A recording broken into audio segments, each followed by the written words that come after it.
semuanya, balik lagi nih di podcast terfavorit Different Time. Halo guys, halo semuanya. Mas Sita, apa kabar nih? Udah lama nih kita nggak nge-podcast bareng nih. Alhamdulillah, kabar aku baik. Nah, kamu gimana nih, Sup? Pasti kangen banget kan sama aku, ya nggak? Ya nggak? Waduh, oke, kabar aku alhamdulillah baik ya. Kalau kangen sama kamu, enggak ya? Oke, iya kangen pasti semua kangen lah. Oke. Oh iya, BTW, gimana nih kabar para pendengar setia Different Time nih? Semoga kalian baik-baik aja ya, karena berhubung juga situasinya sekarang lagi bisa dibilang nggak baik-baik aja nih, karena COVID-19 lagi naik lagi. Kita mau ngingetin ke kalian untuk selalu mematuhi protokol kesehatan, yaitu dengan memakai masker, menjaga jarak, dan rajin mencuci tangan. Gitu teman-teman, stay safe. Yap, bener banget. Stay safe ya semuanya dimanapun kalian berada. Pokoknya patuhi ya protokol kesehatannya. Oh iya, sebelum kita masuk ke pembahasan nih, kita ada kuis loh buat teman-teman pendengar setia Different Time. Apa tuh? Wah, ini asik nih kayaknya nih. Jadi, karena kita mau bahas tentang pengabdian nih, mungkin teman-teman boleh banget untuk bilang di kolom komentar untuk apa sih sebenarnya makna pengabdian dari kalian sendiri. Karena kan podcast ini bakalan bahas seputar itu ya. Jadi boleh banget buat teman-teman untuk tulis di kolom komentar. Iya, betul banget. Jangan lupa tulis di kolom komentar. Jangan tulis di kolom komentar mantan mulu nih. Kalian juga harus tulis komentar di sini nih, di postingan kita ini. Oke, mantap. Oke, langsung ya. Oke, jadi pada episode kali ini, kita mengangkat sebuah tema, yaitu cerita pendidikan dari relawan di daerah 3T. Nah, ini berhubungan banget nih sama narasumber yang bakal kita undang kali ini. Jadi, untuk narasumber yang kita hadirkan, beliau itu memiliki banyak sekali pengalaman pengabdian. Oke, mungkin aku jabarin ya. Jadi, beliau ini pada 2018, beliau ini memiliki pengalaman pengabdian ke masyarakat, yaitu beliau itu pernah mengikuti delegasi Kalimantan Barat, ekspedisi di Sumba Barat, NTT. Selanjutnya, beliau pernah mengikuti ekspedisi Nusantara Jaya di Pulau Jemaja, Kabupaten Anambas, Provinsi Kepulauan Riau, dan ekspedisi berbakti di Raja Ampat, Papua Barat pada tahun 2018. Nah, selain itu juga ada nih ekspedisi Semut Merah Batch 2 di Lombok Utara NTB di tahun 2020 dan di tahun 2021 ini juga Bang Fahmi itu ikut ekspedisi Katulistiwa di Kabupaten Kubu Raya, Kalimantan Barat lewat instansi IALE Kalbar tahun 2021 teman-teman. Dan selain pengalaman pengabdian nih, Bang Fahmi juga aktif di organisasi, bahkan di tahun 2019 pernah menjadi koordinator wilayah Indonesian Youth and Leader Empowerment atau IALE Kalimantan Barat Batch 1, dan juga sampai sekarang ini teman-teman merupakan founder dari Export for Humanity dari tahun 2019. Nah, karena udah keren banget nih, udah dijabarin, udah diperkenalkan, mungkin kita nggak usah lama-lama lagi nggak sih, Sob? Kita sambut aja. Oke. Halo Bang Fahmi. Halo Bang Fahmi. Halo Kak Masita dan Kak Yusuf. Hai Bang. Apa kabar Bang Fahmi? Alhamdulillah baik. Apa kabar juga? Alhamdulillah aku baik. Aku alhamdulillah juga baik. Oke. Untuk Bang Fahmi kayaknya perlu kenalan dulu nih supaya para pendengar setia bisa kenal banget nih sama Bang Fahmi. Waduh. Oke. Untuk Bang Fahmi, waktu dan tempat kami persilahkan. Oke, terima kasih kesempatannya Kak Yusuf dan Masita. Perkenalkan, nama saya Syarif Fahmi Al-Kadri, bisa dipanggil Kak Fahmi. Saya mahasiswa aktif di salah satu universitas Kalimantan Barat. Ya udah itu aja Kak, mungkin perkenalannya. Oke. Halo Bang Fahmi, salam kenal. Salam kenal. Iya. Oh iya, oke. Jadi Bang Fahmi, kita langsung aja nih ke pembahasan yang pertama nih. Karena kita bakalan sesuai dengan tema kita, yaitu cerita pendidikan dari relawan di daerah 3T. Kita mulai dari apa sih sebenarnya menurut Bang Fahmi pengabdian itu? Oke, menurut saya sendiri ya, pengabdian itu suatu kegiatan di mana kita memberikan sumbangsi ke daerah atau masyarakat yang sekiranya membutuhkan, baik itu sumbangsi dari segi pemikiran, perbuatan, tenaga, berupa barang, dan lain sebagainya yang dilakukan dengan ikhlas dan menimbulkan dampak yang berkelangsungan, sehingga membawa perubahan yang lebih baik lagi. Itu sih menurut saya, Kak. Wah, gitu ya Bang. Wah, keren. Oke, nah buat teman-teman yang lain, jangan mau kalah nih sama Bang Fahmi. Boleh tetap diceritain ya, apa sih menurut teman-teman makna pengabdian di kolom komentar dari postingan ini. Oh ya, Bang Fahmi, Mas Cita nih jadi penasaran nih Bang. Sebenarnya motivasi Bang Fahmi sendiri untuk melakukan pengabdian-pengabdian ini apa sih Bang? Sampai diriin komunitas lagi. Oke, terima kasih Kak Masita. Ada dua faktor sih kenapa saya ikut pengabdian. Yang pertama, pengabdian adalah tempat pelarian yang bermanfaat sampai saat ini menurut saya. Yang kedua itu ilmu yang didapatkan di bangku kuliah saja tidak cukup untuk kita survive di dalam kehidupan. Kan banyak nih anak-anak muda yang bisa dikatakan ketika stres lah ya, ketika mau menghadapin apapun itulah, masalah kehidupan dan lain-lainnya, melakukan hal-hal yang negatif. Contohnya ketika ada masalah dalam hidup malah larinya ke clubbing contohnya, terus minum minuman keras. Sebenarnya apa yang dilakukan tadi itu bukan menghilangkan masalah, malah menimbulkan masalah baru. Karena kesenangan yang didapat itu hanya sementara menurut saya ya. Dan uang yang dikeluarkan itu juga sia-sia. Di sini saya berpikir gimana caranya mencari pelarian yang positif untuk diri saya sendiri maupun orang lain. Dan akhirnya saya memutuskan untuk menjadi seorang relawan ataupun volunteer. Dengan menjadi volunteer, saya banyak belajar dari hal-hal baru seperti budaya, adat masyarakat setempat. Setiap tempat yang saya kunjungi memiliki adat istiadat yang berbeda-beda, sehingga kita dituntut untuk menyesuaikan diri. Seperti kata pepatah, di mana bumi dipijak di situ langit dijunjung. Ya mungkin itu sih Kak Masita, kenapa alasan saya menjadikan diri saya itu sebagai relawan atau volunteer sampai saat ini. Wih, Wah, keren banget gak sih Su? keren. Wah, keren banget nih. Gimana ya? Kalau aku simpulin ya, berarti Bang Fahmi ini tuh eh tempat pelariannya tuh keren gitu. Kayak mengikuti pengabdian gitu ya. Nah, ini yang patut dicontoh nih sama anak-anak muda gitu zaman sekarang nih. Karena kalau kita lihat ya kebanyakan anak-anak muda zaman sekarang itu kalau semisal ada masalah gitu ya, mohon maaf, itu tempat pelariannya tuh yang hal-hal negatif gitu tuh. Nah, mungkin kalian bisa contoh nih, Bang Fahmi nih, tempat pelariannya positif banget nih, menambah ilmu, wawasan, dan budaya juga gitu teman-teman. Wah, gimana Mas, kita keren ya? Iya, panutan banget gak sih Su? Bener-bener. Iya, iya benar-benar. Oke. Selanjutnya nih, Bang Fahmi kan bisa dibilang mengikuti banyak pengabdian juga ya, dan pengalamannya itu juga banyak banget. Jadi aku mau nanya, ada nggak sih Bang Fahmi hal-hal baru yang Bang Fahmi dapatkan gitu selama mengikuti pengabdian gitu Bang Fahmi? Terima kasih Kak Yusuf. Ada sih hal yang baru pastinya yang saya dapatkan ketika menjadi relawan di daerah pedalaman. Yaitu yang pertama, saya lebih menghargai apa yang saya punya. Misalnya kita hidup di kota, semua fasilitas sarana dan prasarana mudah diakses.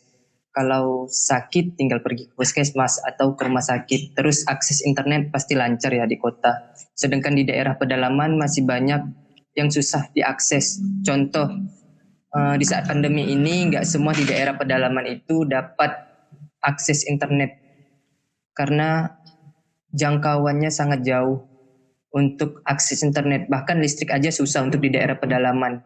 Harus jalan kaki dulu lah ketika mau cari sinyal maupun ke rumah sakit. Kemudian saya juga banyak belajar mendekatkan diri ke masyarakat dan alam karena kan seperti daerah terpencil untuk pertanian aja misalnya ya.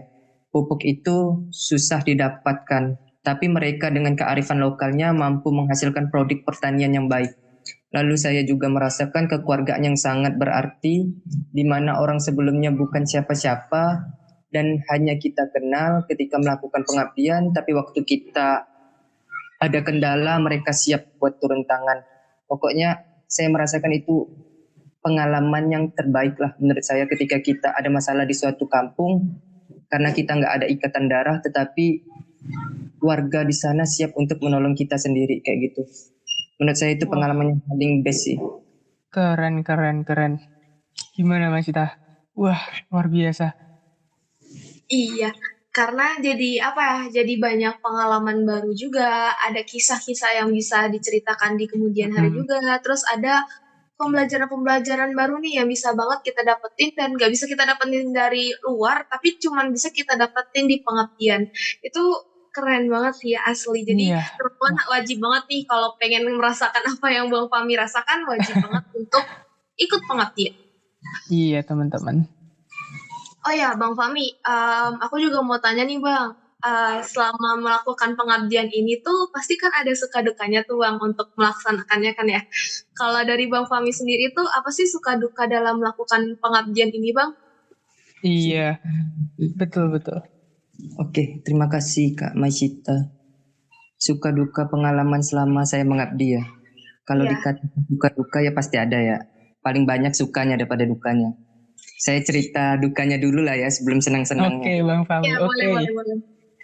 Saya itu dulu pernah mengabdi di Kalimantan Barat sih, yang paling banyak pengalaman dukanya, bukan dukanya sih, pengalaman yang menurut saya berkesan dalam kehidupan. Contohnya ketika saya mengabdikan diri di Kabupaten Landak di Kalimantan Barat, itu namanya Desa Tengue di Kecamatan Air Besar.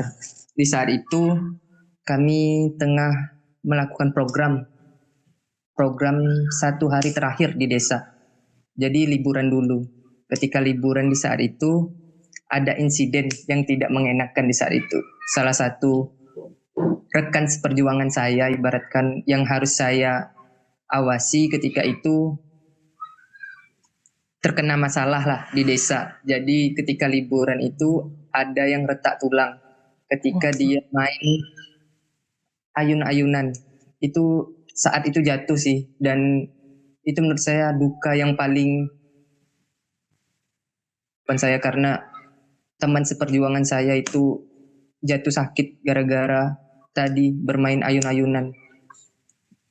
Dan ada satu orang juga dari Sulawesi Tenggara di saat itu kerasukan, kalau dibayangkan kayak kemasukan lah bahasa Melayu.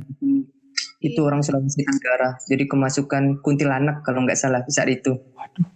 Dan di satu hari yang bersamaan saya itu pusing. Di saat yang satunya retak tulang cewek, yang satunya kemasukan kuntilanak, dan saya itu sudah buyar kayak gitu.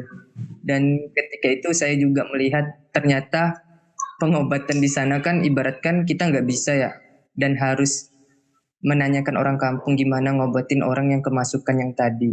Makanya tadi saya bilang pengalaman yang paling berkesan itu walaupun kita nggak sedarah ketika melakukan pengabdian, tapi kita sudah dianggap seperti keluarga ketika di sana. Ketika ada masalah, masyarakat siap turun tangan untuk membantu.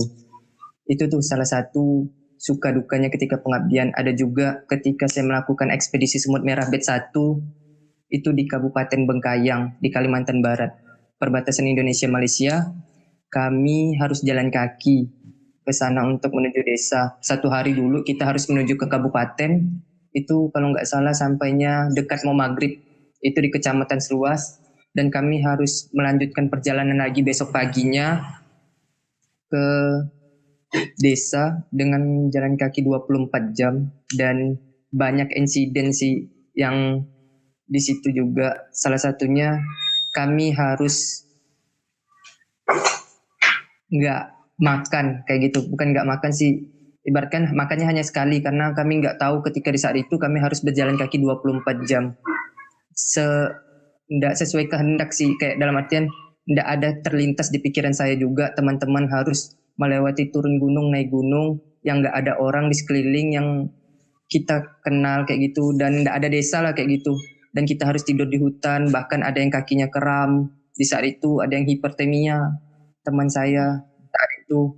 Dan itu duka sekali sih. Syukurnya kami kehujanan di jamnya siang sampai sore, malam-malamnya kami istirahat di dalam hutan tanpa menggunakan tenda kayak gitu. Jadi ibaratkan ya kita tidurnya di tanah dengan menggunakan pohon-pohon yang ditebang kayak gitu daun-daunnya untuk dijadikan alas untuk melanjutkan besok perjalanan paginya. Kayak gitu sih, itu duka yang paling keren sih menurut saya. Sebenarnya itu bukan duka, ibaratkan perjuangan untuk melakukan suatu pengabdian.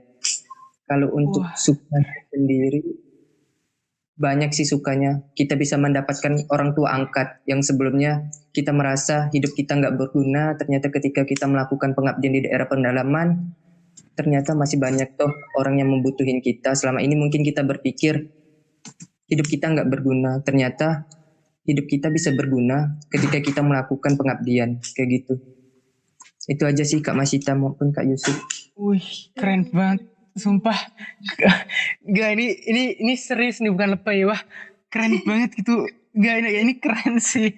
Pecah-pecah. Luar Karena biasa. kerasa banget ya kalau pengabdian itu tuh banyak nih hal-hal yang kita perjuangkan dan hal-hal itu tuh terkadang berat banget. Tapi karena kayak yang tadi Bang Fahmi ceritain juga, walaupun hal-hal berat itu tuh dilewatin, tapi banyak banget apa ya, yang senang-senangnya juga yang bisa diambil Iya, juga dari perjalanan itu. Ya nggak sih Bang Fahmi? Ya sih benar, banyak sih yang kita dapatin dan kita merasa ibaratkan ketagihan. Kita ketika mengikuti dunia relawan itu yang pertama kita akan merasa ketagihan, yaitu karena kita merasakan dampak untuk diri kita sendiri yang pertama. Dan jangan pernah kalian berharap kalau kita datang itu memberikan dampak, padahal kita yang mendapatkan dampak dari apa yang kita lakukan sendiri. Dan kita ngabdi itu jangan merasa kita memberikan ilmu. Di situ kita harus belajar lagi bahwa kita di sini untuk belajar bukan untuk mengajar. Jadi nggak ada katanya kita orang kota yang akan memperbaiki desa, enggak. Padahal di desa itu belum tentu merasa dirinya itu kekurangan karena dia sudah merasa nyaman dengan kehidupannya dan kita aja melihatnya kasihan padahal mereka sendiri melakukan kehidupannya dengan nyaman kayak gitu. Mungkin kita melihat itu kasihan karena kalau kita di posisi mereka, padahal ketika menjalani hidup mereka aja merasa nyaman kayak gitu. Nggak semuanya orang yang hidup di daerah pedalaman betul. kayak gitu aja sih Kak Masita dan Kak Yusuf. Wah, Wah, keren, bener banget. keren. Wah, iya keren. Gak, yang bikin aku apa ya? Yang bikin aku kaget ya. Itu tadi ada vibes horornya juga gitu Mas Ita. Soalnya iya Iya, kayaknya baru pertama kali deh di Fun Time ini ya. Ada vibes horor gitu loh Mas Ita. iya. Iya, jadi pengabdian saya juga pernah lihat namanya dukun. Kalau Hmm, mungkin kalian paranormal atau gitu ya, dukun. iya, iya. Jadi ketika ada yang kemasukan itu panggilnya dukun. Dan ibaratkan di kampung ya. Jadi kita harus ngikutin apa yang ada ritual di desa kayak gitu. Itu tuh Bener. pengalaman yang menurut saya nggak pernah lihat di kota dan saya harus melihat itu di depan mata saya langsung dan saya harus bertanggung jawab apa yang terjadi di saat itu. Iya, wah, keren sih. Wah, ini bener-bener diuji gitu sih Mas Ita, kayak rasa tanggung jawab kita gitu loh, kebersamaannya. Wah, Bener. keren. Iya, bener banget. Iya, waduh, keren banget, sumpah, keren banget. Oke, Oke, kita langsung lanjut ya, ini Mas Ita. Iya, lanjut, Ya, lanjut. aku sebenarnya mau tanya banyak sih karena mungkin durasi ya. Oke. Nah, ini nih, kayaknya nih kita nih ya, kita sama teman-teman pendengar setia Tiffen nih harus banget gitu tahu gimana gitu tips and tricks gitu ya dari Bang Fahmi sebelum melakukan pengabdian di daerah 3T. Nah, mungkin dari Bang Fahmi nih ada tips and trick gak nih sebelum melakukan pengabdian di daerah 3T gitu-gitu Bang Fahmi? Kalau untuk tips and tricksnya ya saya jawab ya Kak Yusuf, nggak ada sih tips and tricksnya. Sebenarnya kembali lagi kepada kita mau melakukan aksi atau enggak. Jadi balik lagi nih ke diri kita, mau mengabdikan diri atau enggak. Jadi itu nggak ada tips and tricksnya kayak gitu. Kalau niat kita mau melakukan sesuatu hal yang baik, kita harus juga menerima resiko apa yang akan terjadi di lapangan. Karena nggak semua hal yang baik itu dipandang orang juga baik. Kayak gitu aja sih Kak. Benar Wih, sih. Berarti keren. benar ya, kita emang harus balik lagi dari diri kita karena kalau misalnya mungkin melakukan pengabdian itu dengan tidak hati yang mantap atau pure untuk melakukan pengabdian pasti bakalan berat banget melaksanainnya. Tapi kalau Iya, misalnya kita emang niatnya oke, mau pengabdian nih, dan itu mungkin walaupun hal-hal berat itu jadi yang kayak Bang Fahmi nih, itu hal-hal berat tapi kayak keren aja sih kalau misalnya diceritain jadi kayak pengalaman yang nggak terlupakan dan benar-benar berkesan. Wih, keren banget sih bener-bener deh. Keren. Gimana nih Suf? Kalau dari kamu gimana nih? Wah, keren ya. Aku sampai ini serius ya. Ini enggak Ya. enggak di skrip ya, kayak benar-benar kaget gitu loh. Kayak kalau bayangin aja tuh kayak bayang Bang Fahmi ya, itu kayaknya seru banget gitu loh. Kayak wah, kayak di film-film gitulah. Wah, kebanyakan Iya. kayak ya nih. Wah, keren pokoknya. Keren deh. Oke. Mungkin dari Bang Fahmi boleh nih Bang diceritain kalau dari Bang Fahmi pengalaman yang paling berkesan dari berbagai pengabdian yang dilakukan sampai kayak wah ini paling keren deh. Itu apa aja Iya. tuh Bang? Oke, yang paling keren semuanya keren sih, punya perjalanan masing-masing ya. Setiap perjalanan pasti punya pengalaman masing-masingnya. Cuman yang paling saya merasa perjuangan ya, ketika perjuangan itu ekspedisi Semut Merah Batch 1 yang saya harus ibaratkan dari Pontianak ibu kota harus ke kabupaten itu hampir 9 jam, dan kita harus melakukan perjalanan lagi tadi itu jalan kaki 24 jam di hutan dengan apa ya, dengan niat yang dibawa, nggak lebih kayak gitu. Barang-barang itu yang kami bawa itu basah semua karena hujan. Itu sih pengalaman terbaik menurut saya, dan harus nginap di hutan yang nggak ada warga setempat yang melihat kita. Ketika kita mau maju atau mundur itu masih jauh perjalanannya, dan kita harus istirahat, dan kita nggak tahu hewan apa aja yang ada di hutan. Wah, Hutan itu. rimba lah kayak gitu, kayak hutan yang kiri kanan yang hanya ada satu jalan, itu desa yang mau dituju, nggak ada desa lain selain desa itu. Dan kalau untuk tanggung jawab ya tadi, ketika teman saya retak tulang, kemasukan, dan saya udah mikirnya jauh, kalau teman saya meninggal saya harus ngapain nih, ngelaporin orang tuanya, dia kenapa. Dan kita harus terus terang sih apa yang terjadi di saat itu, dan harus bertanggung jawab. Ketika melakukan sesuatu ya pasti harus ada yang dipertanggungjawabin kayak gitu. Itu sih pengalaman saya yang paling berkesan. Tapi kalau untuk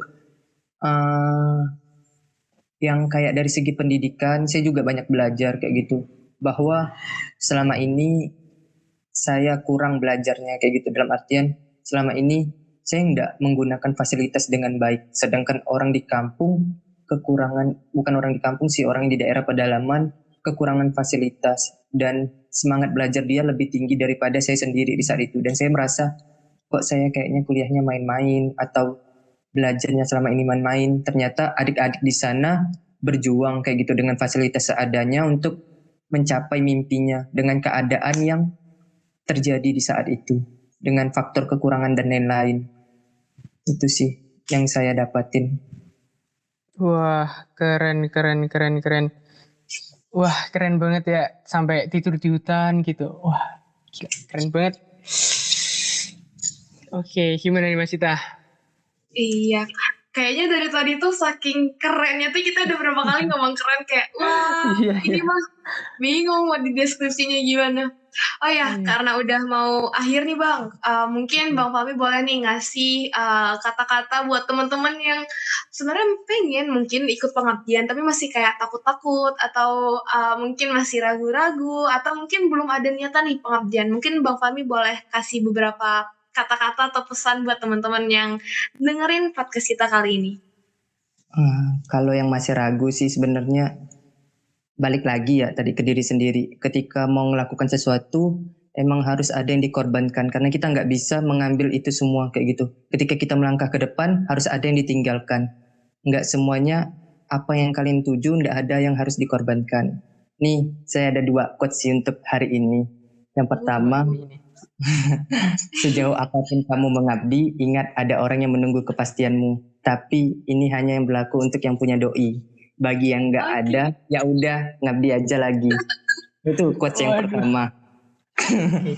Yang kedua, jika tanganmu pendek untuk membalas kebaikan orang lain, maka panjangkanlah lisanmu untuk selalu mendoakannya. Mungkin itu sih quotes yang terakhir. Semoga bermanfaat.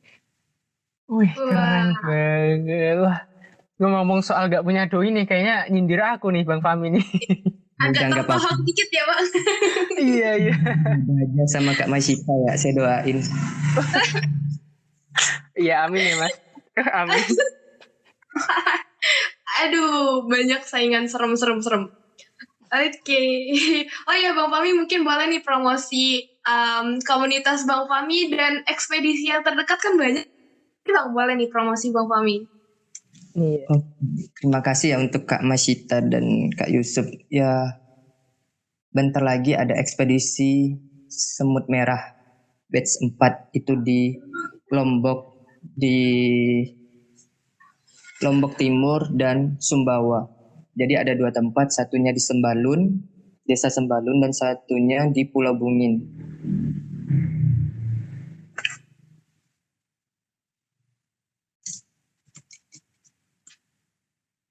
Kalau yang di